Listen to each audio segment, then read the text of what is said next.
dia, boa tarde, boa noite, galera, nossos inscritos no canal Médico Residente. Dando continuidade àquelas discussões sobre questões de assuntos específicos, hoje a gente na pediatria vai discutir triagem neonatal. Então, desde o teste do pezinho e suas doenças específicas, mas também a triagem auditiva, a triagem oftalmológica, né, o teste de reflexo vermelho e também o teste do coraçãozinho. Então vamos, né, como de costume, começar com uma questão. Lá na UFF, em Rio de Janeiro, 2019, na prova de acesso direto, ele falava ali que em 2014 ocorreu a estruturação da fase 4 do Programa Nacional de Triagem Neonatal, com a finalidade de inserção de 2 novas doenças no seu programa, naquele escopo de atuação.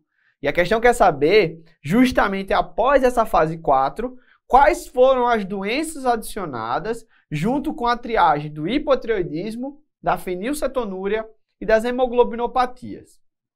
Pessoal, olha que coisa legal, um aspecto histórico desse teste tão importante, do teste do pezinho. O teste do pezinho, ou triagem neonatal, como o pessoal gosta de falar, ele é um teste que tenta dar um diagnóstico precoce e até mesmo antes dos primeiros sintomas de doenças, que tem uma abordagem que pode melhorar tanto o prognóstico de evolução para esses pacientes, como também até para aconselhamento genético dessas famílias. E ele vai ser estruturado em 4 fases, e justamente elas são progressivas em relação ao aumento de doenças que são triadas. Então, o teste do pezinho, na sua fase 1, ele cobria a fenilcetonúria e o hipotireoidismo congênito. Então, o hipotireoidismo congênito e a fenilcetonúria foram as primeiras doenças que eram triadas por esse programa. A fenilcetonúria é o primeiro erro inato do metabolismo com tratamento apenas com suporte nutricional, que naqueles pacientes que não faziam tratamento adequado, ele ia ter um prognóstico neurológico bastante reservado, inclusive com deteriorização clínica muito importante. O hipotireoidismo congênito, aquela doença que os pacientes evoluíam com cretinismo. Então era importantíssimo que a gente desse esse diagnóstico de forma bem precoce, antes das primeiras manifestações. A segunda fase trouxe as hemoglobinopatias e a anemia falciforme. Então, a anemia falciforme é aquela doença que a gente vai precisar do aconselhamento genético por se tratar de uma doença autossômica recessiva, que a gente vai ter que orientar as famílias em relação à palpação do baço para aquelas complicações como, por exemplo, o sequestro esplênico, fazer antibiótico profilaxia desses pacientes, e também orientar os pais em relação aos sinais de infecção e também, né, pessoal, orientar o que fazer naquelas crises álgicas, porque esses pacientes, eles cursam justamente com essas manifestações.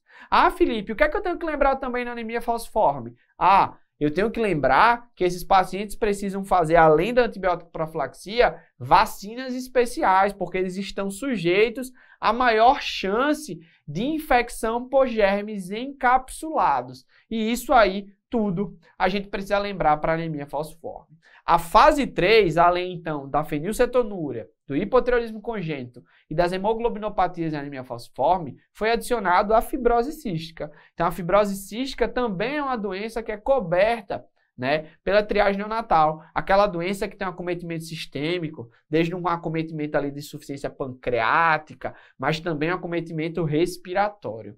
E a fase 4, que é justamente o que a questão quer trazer, é a adição da hiperplasia adrenal congênita e da deficiência de biotinidase. A hiperplasia adrenal congênita, aquele déficit, né, no ciclo de produção dos hormônios esteroides, que podendo cursar com aquelas crises perdedoras de sal, aqueles pacientes que têm uma genitália ambígua e déficit de crescimento, e a deficiência de biotinidase também associado, pessoal, a déficit do desenvolvimento neurológico. Então essas doenças todas hoje são cobertas na fase 4 do Programa Nacional de Triagem Neonatal.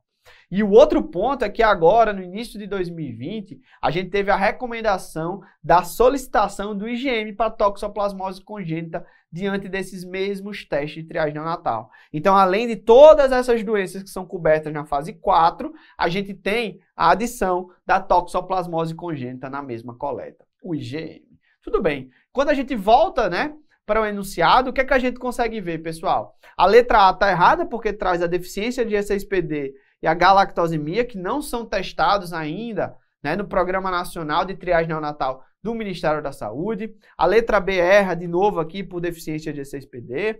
A letra C, pessoal, tá errada, né? Ele também coloca a deficiência 16PD aqui nas doenças da triagem neonatal. A letra D é a nossa resposta. Fibrose cística, hiperplasia adrenal congênita e deficiência de biotinidase são as doenças que foram, né, juntamente com hipotireoidismo congênito, fenilcetonúria e hemoglobinopatias, né, recomendadas por triagem pelo Ministério da Saúde. E a letra E está errada porque coloca a galactosemia, um erro inato do metabolismo que também ainda não é coberto por esse programa nacional. Ok, a gente lembra então, né, as fases e algumas doenças aí que são específicas. Mas vamos ver, pessoal, uma doença bem, né, em relação aos pontos que são descritas do hipotireoidismo congênito.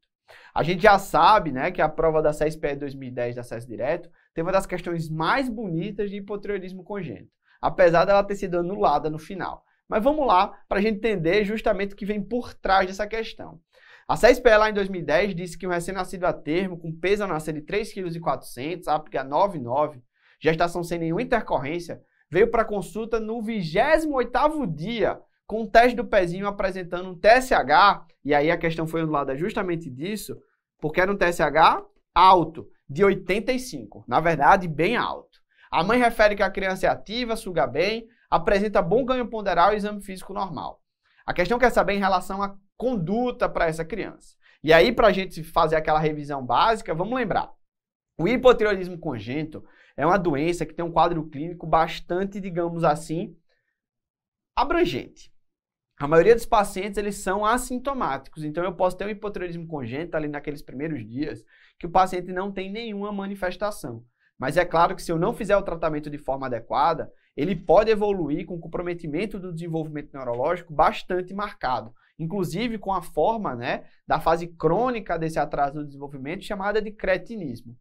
Mas aí aqueles pacientes com, né, hipotireoidismo congênito nas primeiras fases da vida podem ter uma icterícia neonatal prolongada, que não pode ser justificada por outros motivos, um choro rouco, fontanelas amplas, ou seja, que demora para se fechar e elas são de grandes dimensões, e também pacientes hipotônicos. Quando a gente tem, pessoal, um paciente com hipotireoidismo congênito, na teoria, ele deveria ter a triagem neonatal positiva, que é justamente esse que está no enunciado, um TSH elevado. E quando a triagem neonatal ela é positiva, eu sou obrigado a solicitar os hormônios séricos, ou seja, o TSH e o T4 livre, e junto com isso, se eu tiver, né, em tempo hábil, eu posso fazer a investigação da causa desse hipotireoidismo congênito, solicitar um ultrassom cervical para ver se, por exemplo, essa tireoide, ela está num lugar diferente, ela tem uma ectopia, ou até pedir uma cintilografia para tentar encontrar onde tem tecido tireoidiano.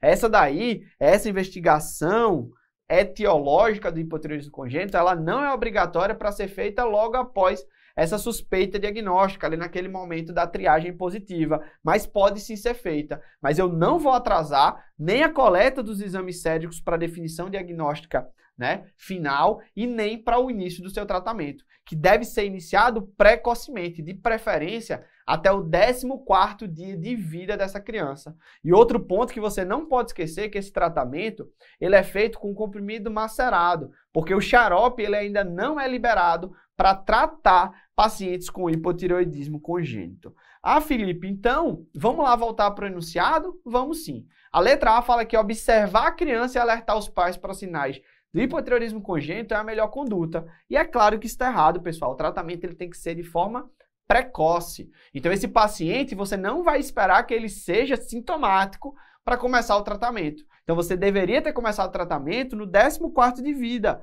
e a criança já tem 28 dias. Ou seja, a letra A não seria a resposta. A letra B pede para repetir o teste do pezinho. É claro que não. Com o TSH alto dessa forma, a gente deveria, na verdade, já colher o TSH e o T4 livre. E se a gente tivesse, por exemplo, em tempo hábil, lá nas primeiras semanas de vida, você poderia sim ter feito ali a cintilografia, o ultrassom cervical, mas nesse caso, a criança com 28 dias de vida, você não pode perder tempo. É colher TSH e T4 livre e começar o tratamento. A letra C pede para começar a levotiroxina, logo após escolher TSH, T4 e T3. Perfeito, essa seria a resposta se a questão tivesse colocado, em vez de baixo lá em cima no enunciado, alto.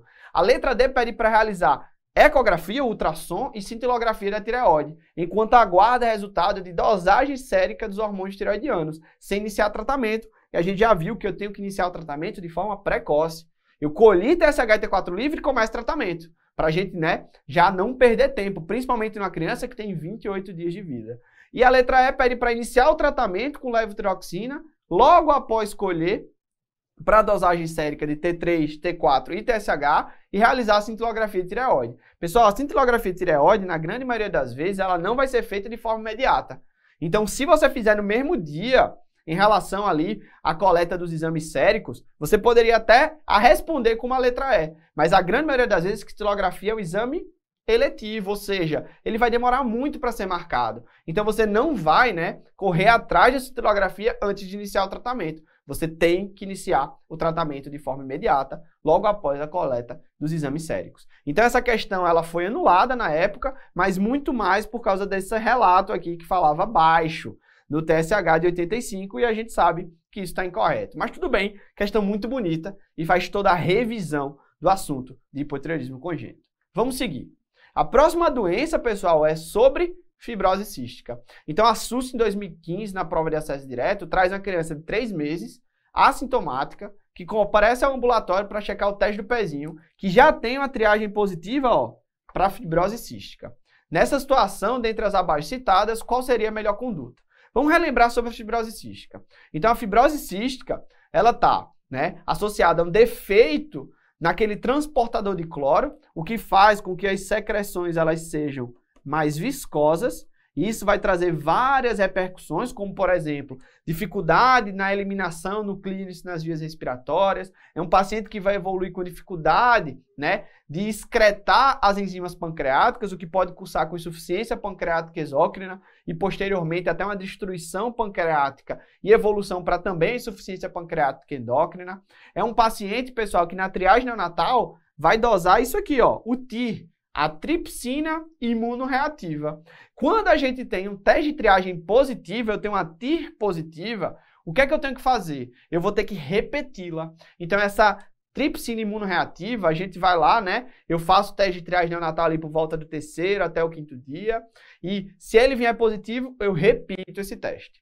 Caso eu tenha 2 tripsinas imunorreativas alteradas, eu vou precisar do exame confirmatório. No caso, o teste do suor ou a iontoforese. Quando o teste do suor ele é feito e ele está alterado, você precisa confirmar mais uma vez. Então, basicamente, um paciente que faz toda a via de diagnóstico correta, ele vai ter um teste de triagem positiva, você repete o teste, ele vem positivo de novo. Você encaminha para o teste do suor, faz o primeiro exame e deu alterado, repete o exame e deu alterado de novo, você fecha o diagnóstico de fibrose cística. Felipe, naqueles pacientes que têm resultados duvidosos ou que eu tenho incapacidade de realizar o teste do suor, o que é que eu posso fazer para ajudar? Eu posso fazer a genotipagem desse paciente, que pode ter alterações específicas da fibrose cística, o que corrobora com esse diagnóstico. Um dado importante, pessoal, é que a tripsina imunorreativa, ela até a 4ª semana, ela é boa. Após o 28º dia, você vai ter uma grande chance de ter falsos negativos. Então, ela não é recomendada para ser feita como forma de triagem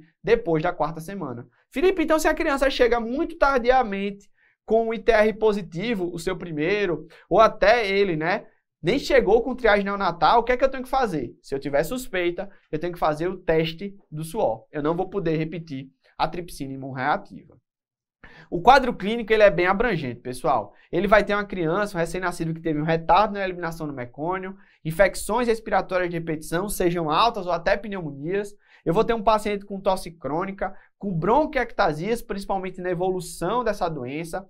Eu vou ter uma polipose nasal recidivante, que pode ser até a primeira manifestação clínica dessa doença, e o prolapso retal, por causa daquela viscosidade daqueles pacientes ali em relação da eliminação das fezes. Então, a gente espera dar o diagnóstico dessa criança antes dessas manifestações. Eu quero dar o diagnóstico dessa criança através da triagem neonatal. Então, fora o retardo da eliminação do mecônio, eu não quero dar o diagnóstico da criança com esses outros achados. Eu quero dar através da triagem neonatal de forma bastante precoce, para fazer, né, uma melhora do prognóstico dessa criança. A microbiologia das infecções respiratórias ela é especial e isso está caindo cada vez mais nas provas. A gente tem alguns agentes etiológicos que são mais frequentes nessa população, como por exemplo é o caso da Pseudomonas aeruginosa, que está de forma exponencial, muito associada a essa doença, a presença da Burkholderia cepacia, que pode ter, pessoal, até formas latentes que você não consegue eliminar mesmo com tratamento antibiótico, o S. aureus, que é um dos principais agentes, né, que vão ser a primeira colonização dessa criança, e também a Stenotrophomonas maltophilia, que hoje tem uma prevalência cada vez mais aumentada. E o tratamento? Ele vai ter o quê, pessoal? O tratamento é o suporte nutricional para melhorar a condição clínica desse paciente, fisioterapia e oxigenoterapia, essa oxigenoterapia em pacientes bem específicos, né, com déficit de oxigenação ou até com distúrbios respiratórios que vão precisar de uma ajuda, como por exemplo, uma ventilação não invasiva. A terapia de reposição enzimática, que nesse caso, pessoal, na grande maioria das vezes é a pancreatina, justamente pela insuficiência pancreática exócrina, então você dá essas enzimas pancreáticas de forma artificial. O tratamento e a prevenção das infecções respiratórias, que é essencial para esse paciente. Então, pessoal, diante de todos esses achados da fibrose cística, quando a gente volta para o enunciado, lembra, eu tenho uma criança de 3 meses que tem uma triagem positiva para a fibrose cística. Eu tenho certeza que muitos de vocês quiseram marcar a letra C. Mas por que está errada? Porque essa criança ela tem mais do que 28 dias. Então, eu não posso mais pedir ITR pela alta chance de falsos negativos. Então, pessoal, eu vou solicitar quem se eu não posso fazer um IRT? Eu vou solicitar o teste de eletrólito sódio e cloro no suor, a chamada iontoforese. Eu não vou encaminhar a família para aconselhamento genético, porque a gente precisa confirmar esse diagnóstico, e eu nem vou aguardar de forma alguma, né, a presença de sinais e sintomas para repetir esse exame. Ele já tem um IRT positivo. Eu tenho, pessoal, é que procurar a fechar esse diagnóstico. Então, letra D está errada, resposta, letra B. Quando a gente vai para a próxima questão, pessoal, outro teste de triagem neonatal. Agora, o teste de coraçãozinho. A USP São Paulo 2019 falou sobre um recém-nascido de termo adequado para a idade gestacional, com APGA 5, 8 e 9, e que é submetido com 30 horas de vida ao teste de triagem cardiológico, teste de oximetria ou teste, né, como o pediatra gosta de falar, do coraçãozinho. A saturação do oxigênio no membro superior direito e no membro inferior esquerdo foram de 94% e 96%, respectivamente. Sobre este resultado, podemos afirmar o quê? Pessoal, o teste de coraçãozinho eu já vejo que ele está errado, ele está anormal. O que é que eu faço no teste de coraçãozinho? Vamos aprender aqui de uma forma bem prática. A primeira coisa é a gente responder aqui, ó, 4 perguntas. Por que eu faço o teste de coraçãozinho? Quando? Como? E o que fazer com o resultado? Eu faço o teste de coraçãozinho para tentar fazer um diagnóstico precoce de cardiopatias congênitas críticas. Porque essas cardiopatias congênitas críticas, aquelas que são canais dependentes, elas podem ser assintomáticas ao nascimento do recém-nascido, mas quando esse canal fecha e a criança já está em casa, ele evolui para um choque cardiogênico que inclusive pode matar a criança antes da chegada no serviço de saúde. Então esse diagnóstico precoce ele é essencial. Eu faço o teste do coraçãozinho entre 24 e 48 horas de vida, antes da alta hospitalar, justamente para fazer esse diagnóstico antes da criança, né, descompensar. Como é que eu faço esse teste, pessoal? Eu vou fazer uma ferição simples com oxímetro de pulso, vou colocar, né, no membro superior direito, que vai corresponder à saturação pré-ductal, e vou fazer outra saturação em qualquer um dos membros inferiores, na saturação pós-ductal. Com o resultado dessa saturação, pessoal, eu vou definir se ele é normal ou não. Ele é considerado normal quando as duas saturações elas são maiores ou iguais a 95% e ela tem uma diferença menor que 3% entre essas duas medidas. E eu vou considerar ela alterada se eu não tiver isso, ou seja, se eu tiver qualquer saturação menor que 95% ou uma diferença entre as duas saturações maior ou igual a 3%, ela está alterada. Se ela estiver alterada, eu repito esse teste com 1 hora. E se esse reteste ele for alterado, eu preciso fazer um ecocardiograma antes da alta hospitalar, de preferência nas primeiras 24 horas dessa alteração. Ou seja, o teste de coraçãozinho é feito dessa forma. Então, quando você olha para essa questão, você nota que ela já está alterada. Por que ela está alterada? Porque ela tem uma das saturações abaixo de 95%. Então, o que eu faço numa criança que tem um teste de oximetria, um teste da triagem cardiológica, um teste de coraçãozinho alterado? Eu repito o teste em 1 hora. E se ele permanecer alterado, eu indico o ecocardiograma. O teste ele não está normal. O resultado tem que ser levado em consideração, porque ele foi feito entre 24 e 48 horas e ele está alterado. E ele fala, pessoal, que na letra D esse resultado também deve ser desconsiderado, pois foi utilizado o membro inferior contralateral ao membro superior. Isso não tem nada a ver. Lembra que qualquer um dos membros inferiores pode ser utilizado, porque eu quero somente uma saturação pós-junctal. Então, cuidado com isso, com o teste do coraçãozinho, porque ele também, pessoal, pode estar presente na prova de vocês. E a última questão dessa aulinha aqui do YouTube de hoje. Vamos lá. O FPB agora, esse ano 2021, traz uma questão que aborda vários testes de triagem, desde o teste do olhinho, teste da orelhinha, teste do pezinho e também o teste do coraçãozinho. Vamos lá. Quando a gente vai pensar, pessoal, do teste do reflexo vermelho, que é o chamado teste do olhinho, e a gente vai responder aquelas 4 perguntas. Por que eu faço o teste de reflexo vermelho? Porque eu quero detectar precocemente alterações que têm risco de causar ambliopia ou deficiência visual. Ou seja, é um defeito ali naquele eixo visual que pode atrapalhar a transparência desse eixo, comprometendo esse desenvolvimento visual. E aí, pessoal, quando é que eu faço o teste de reflexo vermelho? Idealmente lá na maternidade, mas no máximo até o 1º mês de vida. O teste é fácil de ser realizado. A gente vai utilizar uma oftalmoscopia direta, ou seja, como está mostrado aqui na figura, e a gente vai procurar esse reflexo no espectro do vermelho. Meio alaranjado, meio vermelho, é o normal, como mostra nessa imagem. O reflexo alterado, que é quando esse reflexo ele não está nesse tom meio avermelhado, alaranjado, ou até, pessoal, na grande maioria das vezes ele está com a leucocoria, que é esse reflexo esbranquiçado, ele chama a atenção. Quando a gente tem esses achados, isso evidencia que o eixo visual ele não está transparente. Pode ter diversas causas, como é o caso da catarata congênita, do retinoblastoma, da hemorragia retiniana grave, naqueles pacientes com retinopatia da prematuridade em graus avançados. E isso precisa ser avaliado e diagnosticado através de exames mais minuciosos.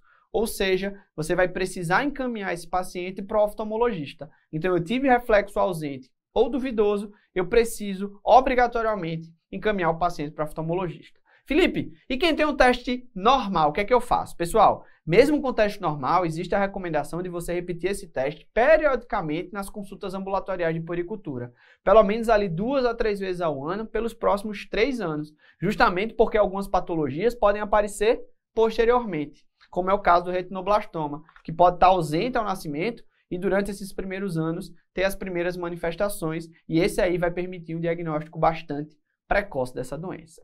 O outro teste de triagem neonatal é a triagem auditiva neonatal. E esse teste, pessoal, a gente vai fazê-lo por quê? Porque, primeiro, a audição ela é importantíssima para o neurodesenvolvimento da criança, seja o neurodesenvolvimento de linguagem, o neurodesenvolvimento social e vários outros fatores decorrentes ali daquele neurodesenvolvimento. E o outro ponto é que essa patologia que causa surdez ou déficit auditivo, ela é bastante prevalente e o diagnóstico e a intervenção precoces minimizam os prejuízos associados a esse distúrbio. E quando eu faço a triagem auditiva neonatal? O ideal, pessoal, é que a gente faça da mesma forma que a triagem do teste do reflexo vermelho. A gente vai fazer antes da maternidade, idealmente, no máximo com 1 mês de vida. E a realização desse exame, pessoal, ela é bem simples. Naquelas crianças que não têm nenhum fator de risco para déficit auditivo, eu vou fazer o EOA, que são as emissões otoacústicas. A gente coloca um transdutor que vai avaliar justamente essas emissões. É importante que a gente tenha certeza que essa criança não tem cerume nessa orelha, porque senão isso pode dar um falso positivo, né? A gente pode ter uma alteração desse teste. Nas crianças que têm indicadores de risco para déficit auditivo, como por exemplo os casos prematuros, é o caso dos pacientes que tiveram infecção congênita, ou até naquelas crianças que utilizaram drogas ototóxicas, o ideal é que seja feito o PEAT como modo de triagem, que são os potenciais evocados acústicos de tronco cefálico. É um teste um pouco mais pormenorizado, mais minucioso. Mas o que é que eu faço com o resultado desses testes? Se a criança passou, a gente continua acompanhando essa criança em relação ao neurodesenvolvimento, porque isso é um bom sinal da criança que tem uma audição normal. Nas crianças que tiveram falha no primeiro teste, o que é que a gente vai fazer? A gente vai repetir em até 3 meses. Então, se uma criança teve o EOA alterado, eu vou ter que fazer o PEAT. Se ele já fez um PEAT, a gente recebe esse paciente para repetir o PEAT. Se eu falho novamente no reteste, essa criança vai ser encaminhada para um serviço de referência para ter uma avaliação otorrinolaringológica e audiológica completa, diagnóstica. E aí, pessoal, a SBP traz esse quadrinho aqui em cima para a gente não esquecer. A gente tem até 1 mês de vida para fazer a triagem, eu tenho até 3 meses para realizar o diagnóstico e eu tenho até 6 meses para fazer a intervenção, de forma que essa criança tenha o melhor prognóstico possível do ponto de vista da sua função auditiva. E aí a gente volta para a questão muito legal, porque ela vai revisar tudo isso que a gente comentou. Na primeira assertiva fala que o teste do olhinho pode detectar qualquer alteração que cause obstrução ou até atrapalhe a transparência do eixo visual, como é o caso do catarata e do glaucoma congênito. Perfeito, essa resposta está correta. Na 2, fala que o teste do olhinho pode ser realizado por qualquer pediatra que tenha recebido treinamento para isso. Perfeito, pessoal. Qualquer pessoa que tenha sido treinada pode fazer o teste do olhinho. A gente viu que o teste de reflexo vermelho é um teste simples, oftalmoscopia direta. Você consegue avaliar isso de forma bem fácil. Então, treinou, você consegue realizar. Já na assertiva 3, fala que o teste do olhinho é um exame simples, rápido e indolor, que consiste na identificação de um reflexo esbranquiçado? Claro que não. O teste do olhinho é o teste do reflexo vermelho, ou seja, esse reflexo esbranquiçado ele está alterado. Então eu não quero encontrar isso, porque isso vai precisar de uma avaliação oftalmológica diagnóstica. A assertiva 4 fala que o teste da orelhinha é realizado com uma gota de sangue. E a gente já sabe, pessoal, que o teste da orelhinha é feito com transdutor. Não existe coleta de sangue para esse teste. A gente vai fazer a coleta de sangue, na verdade, lá para o teste do pezinho, e não para a triagem auditiva. Na assertiva 5 fala que o teste do coraçãozinho é considerado normal, quando a saturação de O2 é realizada no membro superior e a gente adiciona direito, e também um dos membros inferiores, ok. Com resultado maior ou igual a 95% e a diferença entre as medidas ela é menor do que 3%. Isso aqui não é um ou, é um e. Ou seja, quais são as assertivas corretas? Assertiva 1 e assertiva 2. Ou seja, pessoal, essa questão foi acertadamente anulada. Apesar disso, dela também ter sido anulada, a gente tem uma questão que traz vários tópicos para a gente revisar. E a gente conseguiu revisar todo o assunto de triagem auditiva neonatal e do teste de reflexo vermelho aqui nessa questão. Então, pessoal, espero que vocês tenham gostado, que vocês se inscrevam no canal, curte aqui embaixo se vocês gostaram e pode comentar que a gente sempre está aqui presente para tirar alguma dúvida que eventualmente apareça. Então, pessoal, nos vemos aí, tanto no Instagram, com os stories que a gente está aí comentando sobre teste de triagem neonatal, como também, pessoal, aqui no YouTube para as próximas discussões.